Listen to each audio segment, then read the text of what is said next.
Assalamualaikum warahmatullahi wabarakatuh. Perkenalkan, nama saya Albertus Ridho Aryadi dari kelas Manajemen D2A dengan NPM 224110061. Jadi di video ini saya akan mempresentasikan tentang kepemimpinan dalam tim dan kelompok. Kepemimpinan dalam tim dan kelompok. Kepemimpinan merupakan aspek penting dalam setiap tim dan kelompok. Pemimpin yang efektif dapat menginspirasi, memotivasi, dan membimbing anggotanya untuk mencapai tujuan bersama.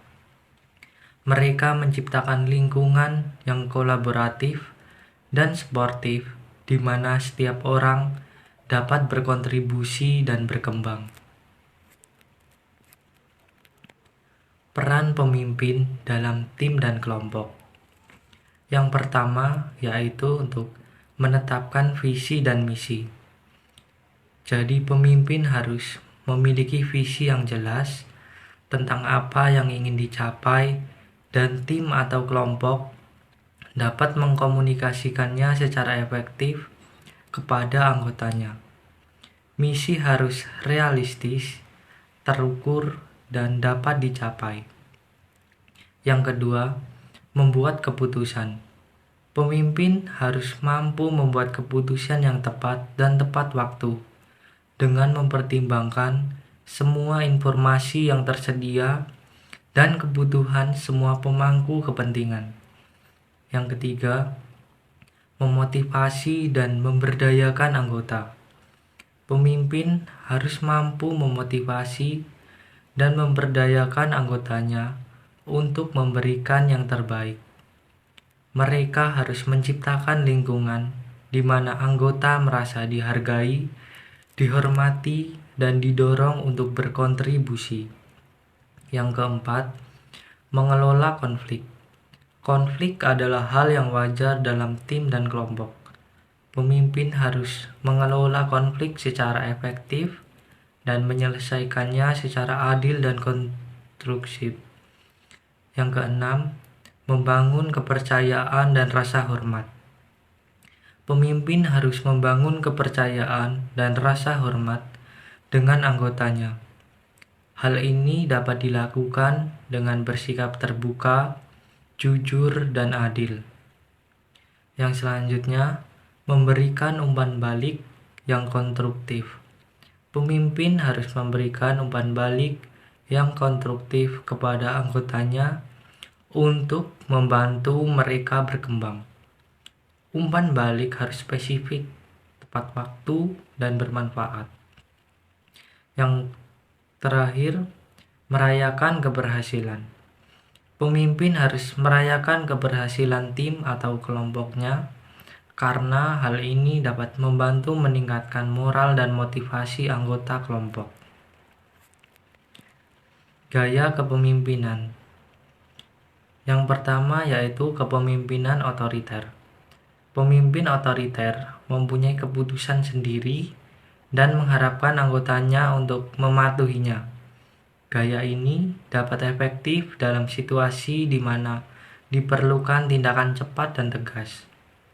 Yang kedua, kepemimpinan demokratis. Pemimpin demokratis melibatkan anggotanya dalam mengambil keputusan. Gaya kepemimpinan ini dapat membantu meningkatkan rasa kepemilikan dan komitmen di antara anggota. Yang ketiga, kepemimpinan laissez-faire. Pemimpin laissez-faire memberikan otonomi yang besar kepada anggotanya. Gaya ini dapat efektif dalam situasi di mana anggota memiliki keterampilan dan pengalaman yang tinggi. Yang keempat, kepemimpinan situasional. Pemimpin situasional menyesuaikan gaya kepemimpinannya dengan situasi dan kebutuhan anggotanya. Gaya kepemimpinan ini dapat efektif dalam situasi yang kompleks dan berubah-ubah. Yang selanjutnya, keterampilan kepemimpinan yang penting. Yang pertama, keterampilan komunikasi. Pemimpin harus mampu berkomunikasi secara efektif dengan anggotanya. Mereka harus mampu menyampaikan visi dan misi yang jelas, dan mereka harus mampu mendengarkan dan memahami kebutuhan anggotanya. Yang kedua, keterampilan interpersonal. Pemimpin harus memiliki keterampilan interpersonal yang baik. Mereka harus mampu membangun hubungan yang positif dengan anggotanya. Dan mereka harus mampu menyelesaikan konflik secara efektif. Yang ketiga, keterampilan pengambilan keputusan. Pemimpin harus mampu membuat keputusan yang tepat dan tepat waktu. Mereka harus mampu mempertimbangkan semua informasi yang tersedia dan kebutuhan semua pemangku kepentingan. Yang selanjutnya, keterampilan pemecahan masalah. Pemimpin harus mampu memecahkan masalah secara efektif. Mereka harus mampu mengidentifikasi akar penyebab masalah, dan mereka harus mampu mengembangkan solusi yang kreatif dan efektif. Keterampilan delegasi. Pemimpin harus mampu mendelegasi tugas secara efektif kepada anggotanya. Mereka harus mampu memilih orang yang tepat untuk tugas tersebut, dan mereka harus memberikan instruksi dan dukungan yang jelas. Yang terakhir, keterampilan manajemen waktu. Pemimpin harus mampu mengelola waktu mereka secara efektif. Mereka harus mampu memprioritaskan tugas, dan mereka harus mampu memenuhi tenggat waktu. Mengembangkan kemampuan kepemimpinan, yaitu dapat dilakukan dengan cara mengikuti pelatihan dan pengembangan. Ada banyak pelatihan dan program pengembangan kepemimpinan yang tersedia. Program-program ini dapat membantu meningkatkan keterampilan dan pengetahuan yang dibutuhkan untuk menjadi seorang pemimpin yang efektif. Yang kedua, bermentoring. Mentoring dapat menjadi cara yang bagus untuk belajar dari pemimpin yang berpengalaman. Mentor yang dapat memberikan bimbingan dan dukungan dapat mengembangkan keterampilan kita. Yang ketiga, berpartisipasi dalam organisasi yang profesional.